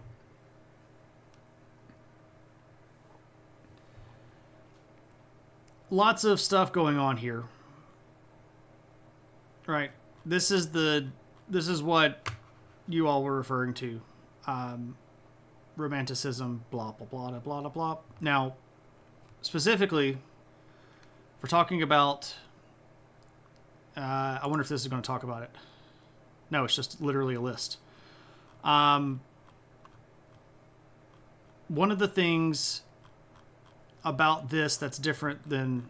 Okay, so let's just answer the question. I'm running around in a corner. Good gracious. Okay. What is the difference between Romanticism and compare this with Renaissance? All right, so Romanticism is a big deal in the 1800s. Specifically when we're going through this new period where everybody's trying to be a nation.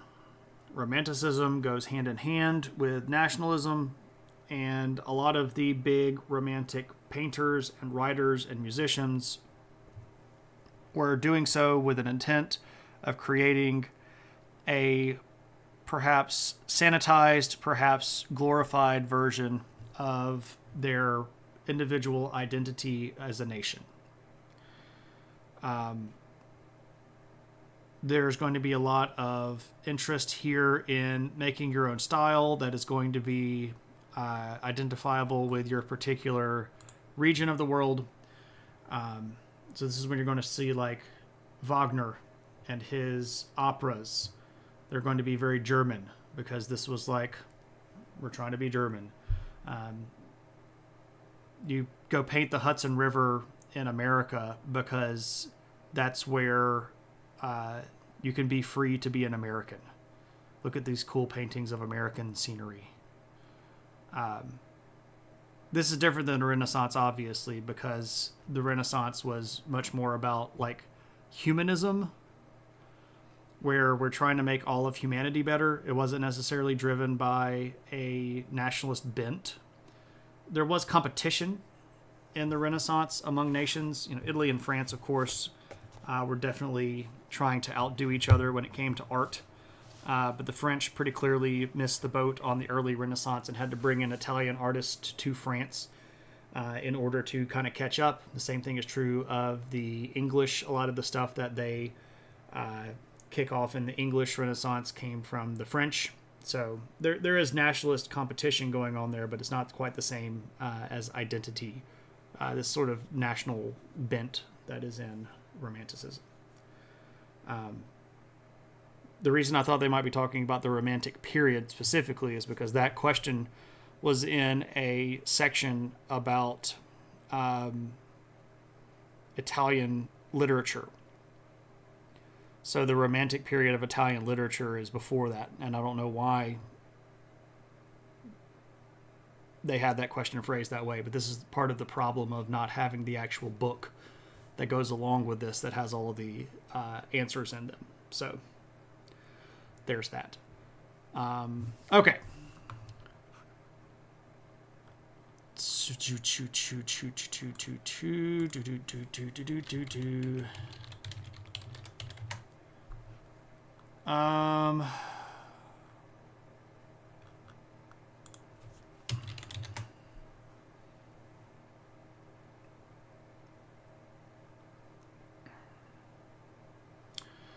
Let me catch up. The trading routes, you answered that. Are parts of the Silk Road still used for modern trade routes? Yeah, a lot of the trade cities that, especially on the port, or that are ports on the ocean, are still used today. So, like Calcutta or Kolkata. I can't remember what the modern Indian version of it is. I think it's Kolkata instead of Calcutta, because Calcutta is like the anglicized version of it. I think they changed it back.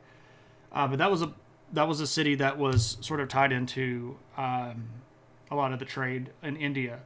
Some of the other trades like Jakarta, which is about to not be the capital of Indonesia, but used to be a really big trade city and still modern day capital is Jakarta. They're building a new capital city in Indonesia, by the way. They're about to move their capital because Jakarta is about to flood.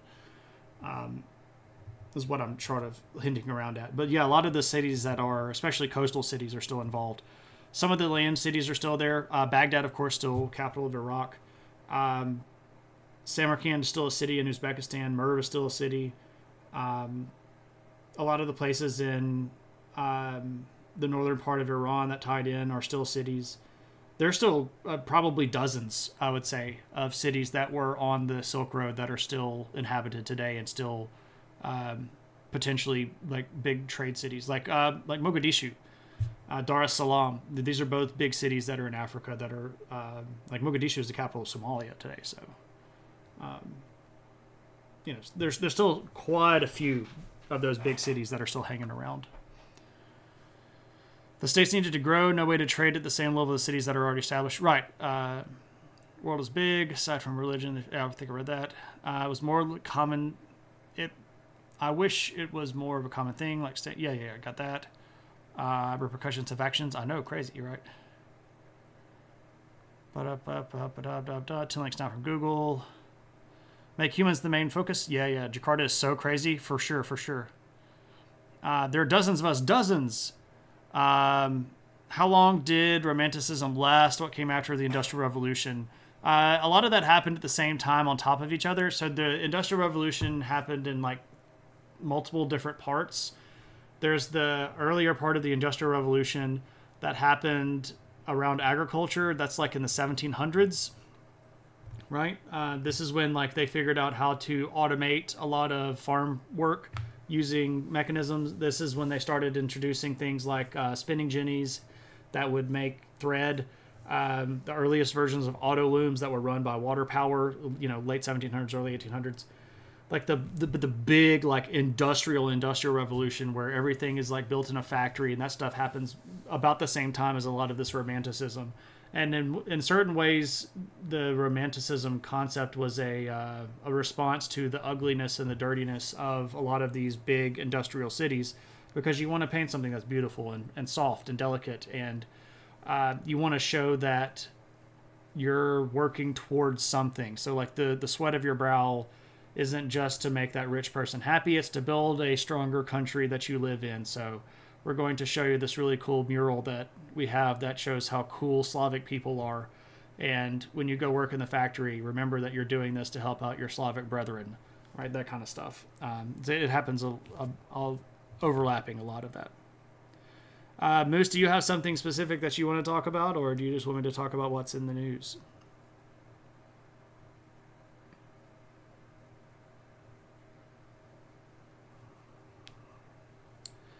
I'm getting kind of tired, I'll be honest.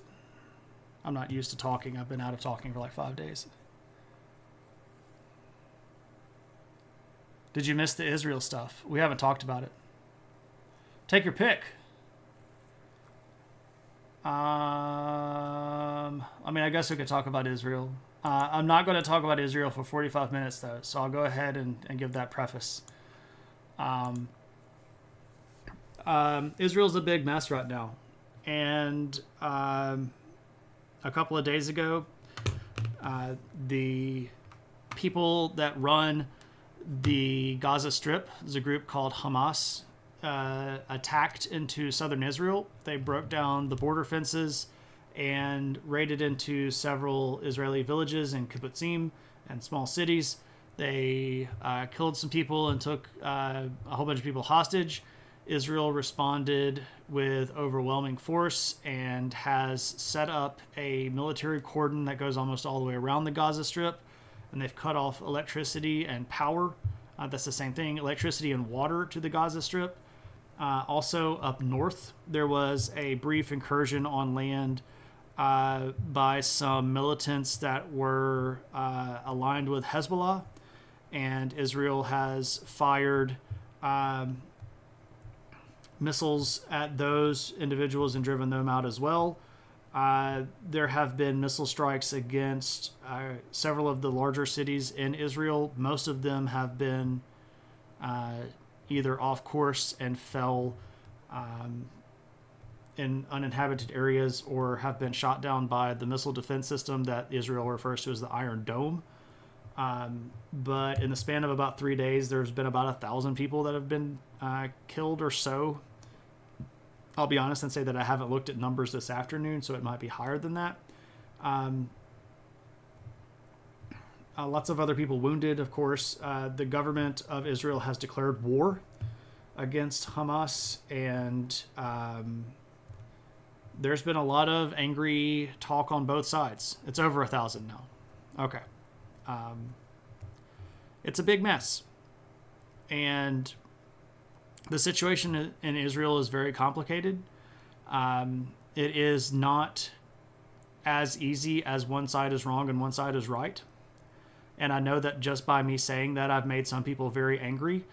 And if me saying that has made you angry, you're not informed enough of the situation to understand it. And I would suggest not being angry with me. I would suggest doing some research.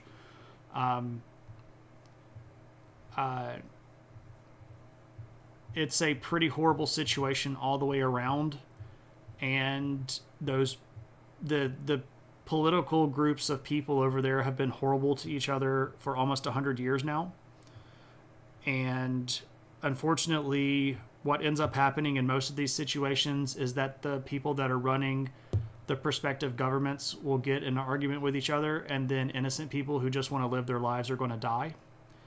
And if you want to point fingers at who's really perpetuating the problems between these two groups of people, you should point at the governments of both groups, who refuse in all senses of the way to get along. So there you go. That's kind of what's going on in Israel. It's a big mess. I have no idea how it's going to end up ending.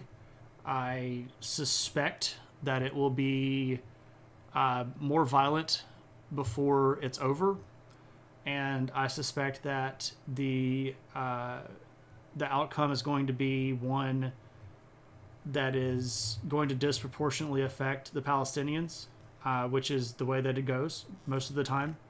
This isn't me saying it's right or wrong. It's just usually the way that it goes.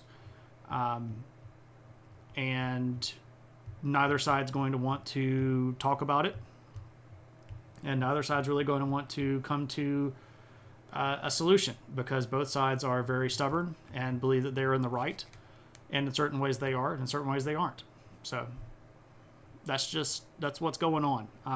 I worry about that place. There are a lot of innocent people on both sides that are going to get dragged into this. So you're curiouser and curiouser. I think they would find peace. I think that the average people in Palestinian areas and the average person in Israel are just people that want to live. And while there might be legitimate grievances, I think that everybody that's just sort of a regular person is tired of it. But I don't know.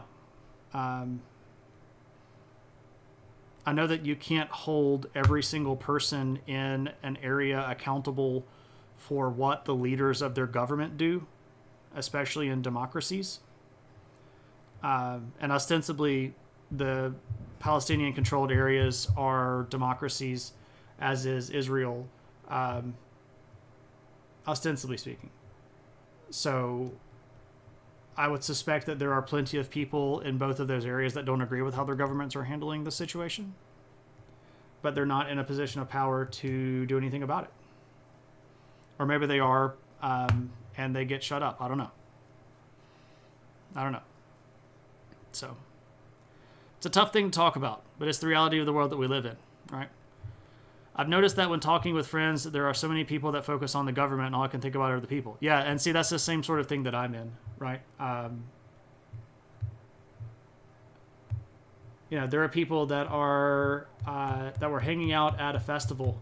It's just a music festival, and that was one of the first places that was targeted in the incursion when the Hamas fighters broke into Israel. Just a group of people hanging out at a music festival, right? And when Israel retaliates with missiles or bombs, there's every chance that innocent civilians will get blown up, right? Because that's sort of the way that happens. When you bomb densely inhabited population centers like the Gaza Strip or parts of the West Bank, you're going to kill civilians. And Israel has shown time and time again that they're okay with doing that. So it's like Russia and Ukraine, the government are not the people. Oh, for sure. Well, I mean, it's like America, right? We had a president last time that a majority of the people in America that voted did not vote for. The same is true with George W. Bush. He did not win a majority of the population of the vote. He just won the Electoral College. Same is true for Trump. He did not win a majority of the votes. He won a majority of the Electoral College. So literally in that situation, the majority of people that voted in America did not vote for him. So do we treat everybody in America based on Trump? I would hope not. I would hope I'm not governed by the stuff that he says. But a lot of people think that, well, you all picked him. Like, I didn't pick him. So, there we go. That's a little bit more than I probably should have said, but, you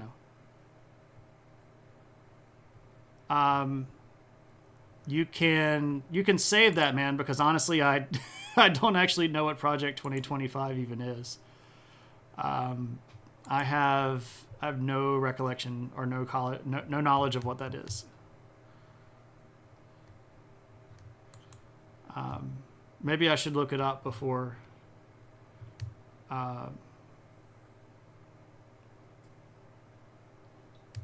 Holy moly! Okay. Cat Videos is streaming. It's a thing going around on the internet. You've only heard about it vaguely being referenced on Reddit. Yeah, I spend 0 time on Reddit. So, the GOP plan to overturn the next election ahead of time. Interesting. Well, super-de-duper. Maybe I don't want to look that up. I'd just be sad. All right. Well, we're about to go raid. And we're going to go raid Cat Videos, who hasn't streamed in a heck of a long time, but is a delightful streamer and is doing some art. And we're going to go say hey to Cat Videos. So when we get to Cat Videos channel, you should yell adventure. And you should share emotes if you got them. And we'll see you next time. Now, I'll be honest and tell you that this week coming up is going to be really rough. I've got about 6 days worth of work and 3 days to do it.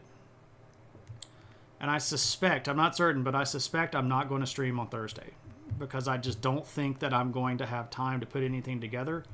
And I'm pretty sure that I'm not going to feel like streaming when we get to Thursday. But we might. I don't know. So I'm not going to cancel anything yet, but just keep up with it when we get there. But until next time, everybody, don't buy me a capture card. I don't know if my computer would even run it. But until next time, everybody, take it easy, and I'll see you next time.